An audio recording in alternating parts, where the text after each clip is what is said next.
What's going on, friends and family? My name is Skylent, and today we're going to rant and ramble. It's going to be kind of a podcast thing, sort of, with video. Now, we're going to be talking about the title topic here, and that's going to be, how do you choose a main? A class, an archetype, a role, a character, it doesn't matter. I play all these kind of online games that provide those things and are used as tools to really play the game. And it is important, guys. I see this question all over the place in direct messages, on forum posts, in comments, people begging, wanting to know, you know, they're new players into these games. Guys, what class should I play?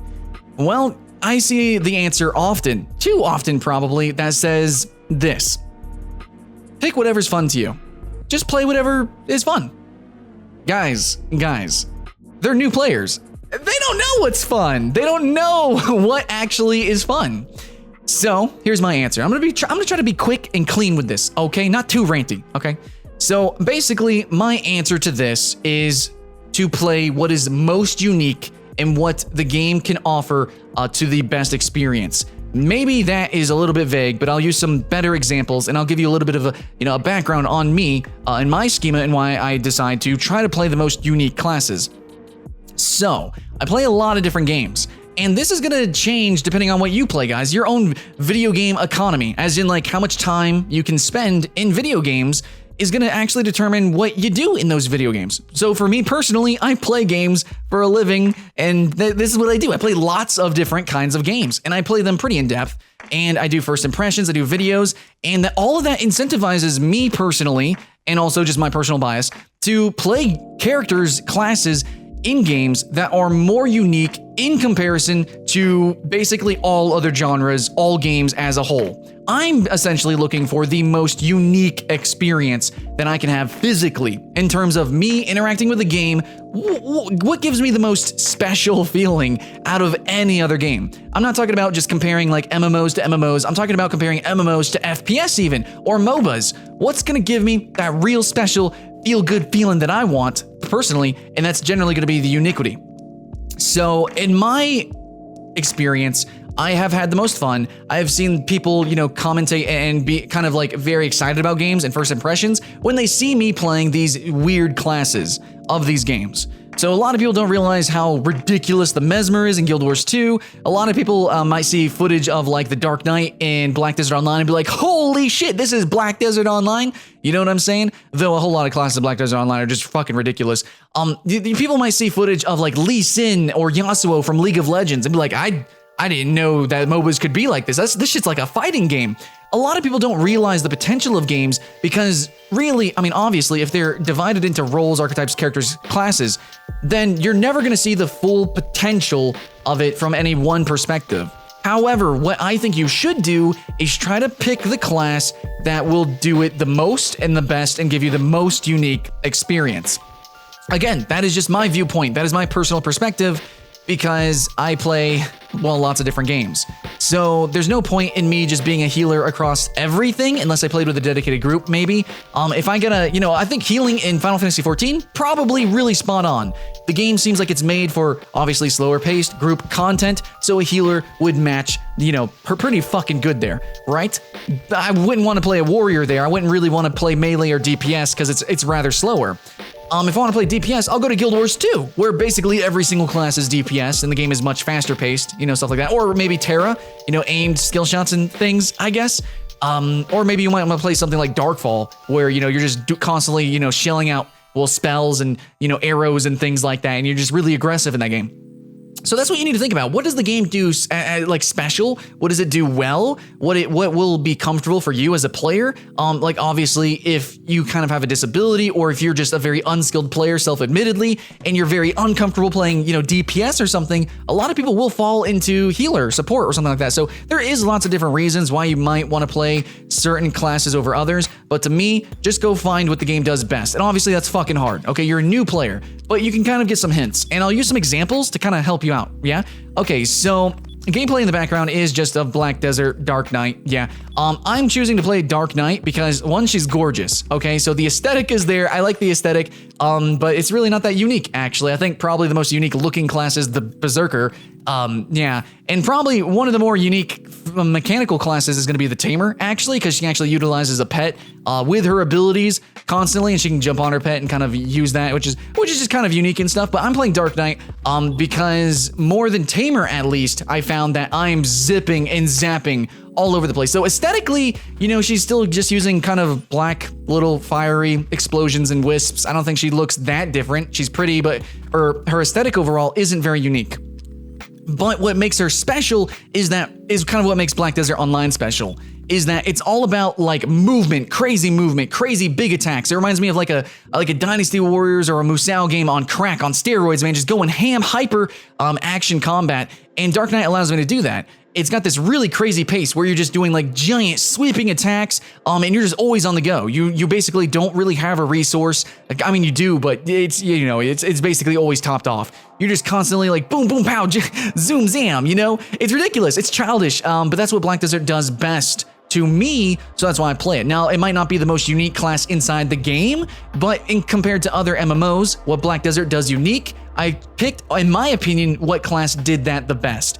Everybody, like I said, has different reasons for playing, but that is why. If you see me play Paladins on stream, which is quite often, you'll actually see me playing the Flanker class, because I think Paladins has wider maps than Overwatch.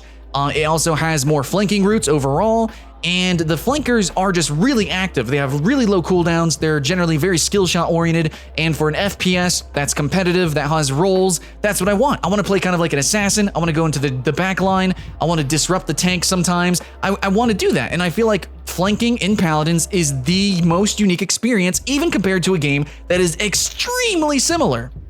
Even though I do play Genji in Overwatch, and I play Tracer, and I play these flanking type characters, I play that in Overwatch. The thing is, though, is that even though I hate to admit it, because I think Overwatch is overall a more professional product and is way more competitive and in most ways actually just objectively better, I think that Paladins actually has a win when it comes to flanking. And it comes to the flanking characters, it's just fucking fun. And Overwatch just doesn't quite have it to that degree. So if I'm going to play Paladins, I'll be playing Paladins because of the flankers. In fact, if the flankers didn't exist in Paladins, I wouldn't be playing it, period. And actually, I didn't. I did not play Paladins really until Eevee came onto the scene, basically. So there's lots of different examples, right? Like if we go to League of Legends versus Dota 2, okay? So the characters I play in Dota 2 are not similar compared to the characters in League of Legends. In League of Legends, I'll play characters like Yasuo and Lee Sin, because League of Legends is a high kind of mechanical skill game where you're constantly using skill shots, really low cooldowns, you're zipping and zapping all over the place, you know, you're bouncing from a minion to a ward around walls, and it almost feels like a fighting game when you're playing League of Legends, okay? But when you, well, those characters. And overall, you know, League of Legends objectively has faster cooldowns, faster movements, more skill shots. It's got like basically zero. Okay, no, it does have an actual 0 turn rate. So when you turn, it's instant. You can actually dodge skill shots faster, and that allows the game to play at a more like a higher agility. Okay, a faster pace. But Dota, what Dota has special is going to be characters like Nature's Prophet or Broodmother. So when I play those games, those characters, I'm controlling lots of different minions, okay? So it's kind of like playing an RTS. And, you know, between League of Legends and Dota, though they're kind of similar games, they're in the same genre and they're actually spawned from each other in a number of different ways. The thing is, I play totally different characters between them because I see that League of Legends does one thing better, Dota does one thing better, and I play those characters that take advantage of that. So through all these examples, I really hope that you kind of get, you know, wrap it around your head how I look at the games. But I can admit, there are some circumstances where sometimes maybe a class might be a bit more dull mechanically, maybe physically as a player, you don't really do much or think much overall, but you know, inside the meta of the game, it could still be fun. So a big example would be when I started World of Warcraft, I liked the aesthetic of a paladin. I wanted a polearm and I wanted to do cool little light effects. I like the spell consecration. I don't know. I just like the way it looked. So I played it. But when I actually played Paladins back in the day, it was actually really freaking boring compared to a lot of other classes. Yeah, I could move around and I don't know, kind of, sort of. It wasn't as mobile as a rogue. It wasn't nowhere near as fun as a rogue. It wasn't really as fun as a warrior. However, the way the class interacted with all these other classes, you know, if a rogue jumped on me real quick, dude, I could bubble shield. That's pretty cool, and just kind of deny the shit out of that. You know, if warriors were trying to spam me down, I could generally outlast them, out-sustain them with self-healing, so I could kind of duel them. So even though overall, like, the class mechanically wasn't as exciting. It was pretty cool to be able to play multiple roles in the groups because it is a role-focused game. It was pretty cool to be able to solo the game because back then leveling was actually very difficult and soloing was, you know, kind like certain classes did that. Like the druid is actually very unique and very mechanically intensive. It could solo. But yeah, in comparison, I would say druid over paladin. Absolutely. When it comes to mechanics, though I know things have changed. I'm just saying druid has a much more wider offering of all of World of Warcraft's mechanics compared to a paladin. Even though they all, you know, they can use all the roles and they have a variety of ways you can play them, druid just has more unique ways to play them. And even in terms of those individual roles, they do them kind of uniquely. So I would say if you're going to play World of Warcraft, play the Druid. If you're going to play Guild Wars 2, you should look at the Revenant or maybe look at the Mesmer class. And League of Legends, check out characters like Yasuo and Lee Sin. If you're going to play Paladins, play the Flankers. If you're going to play Overwatch, you might want to look actually at the supports. The supports are actually pretty freaking interesting, dude. Lucio? Yeah? No. So a lot of different games do a lot of different things really, really good. And of course, in these games with roles and classes, we're going to need, opposite archetypes. We're going to need the whole suite, of all these different characters. So, it's okay to play those characters. Like I said with the Paladin example, it's okay to play, like a lot of the bruiser type characters kind of in League of Legends. They're kind of not so mechanically intensive and you just kind of get really, like Garen, you just kind of get really tanky. And a lot of people would say that's like kind of brain dead, but in the meta of everything, okay? And the way everything interacts with you. It's not always about you being proactive, but how you react and how people react to you and your existence and what you do. So there's lots of different reasons to have fun with games. So of course, obviously, the answer that everyone says that I don't like, just play what you have fun with. Just play what's fun. Of course, that is an answer. I don't think it's the best answer, but in the end, you have to answer yourself. You need to look into what the game does good, what it does best, its controls, and what makes the game itself unique. And then also what you want. Okay, what you wait. Is the aesthetic really, really important? I mean, if you're playing a role-playing game, aesthetic actually has a huge amount of weight. Like, Dark Knight, kind of sexy looking, you know what I'm saying? So you need to ask yourself these things, and you need to ask yourself what you really enjoy. But then again, I want you to keep in mind, just because you like supporting in something like World of Warcraft does not mean you will like playing a support class in something like Guild Wars 2, which essentially doesn't have that, okay? Playing supports in a MOBA is pretty different, actually, compared to some other games. So you gotta really, really look into the games, and basically, if somebody is answering you like that, it's most likely because you didn't really ask the question yourself good enough, okay? So if you're gonna ask the question, yo, Sky, what class should I play? What should I do? Stuff like that. Come into this maybe with a better question, and an attitude and perspective.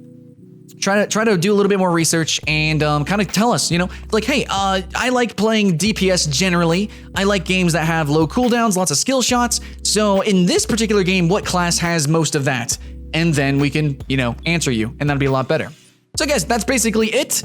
I hope you enjoyed my little rant and talk. Hopefully it was a pretty cool podcast, yeah? Hopefully I gave some examples and hopefully you understand where I'm coming from. But then again, I play a lot of different games, and so that's my perspective. Please let me know yours in the comments below, what you think and feel and stuff like that. It's a conversation, guys. I just started the dialogue. So that's it, guys. Much love. I really hope you have fun. My name's Skylent, and I'll see you in the next one.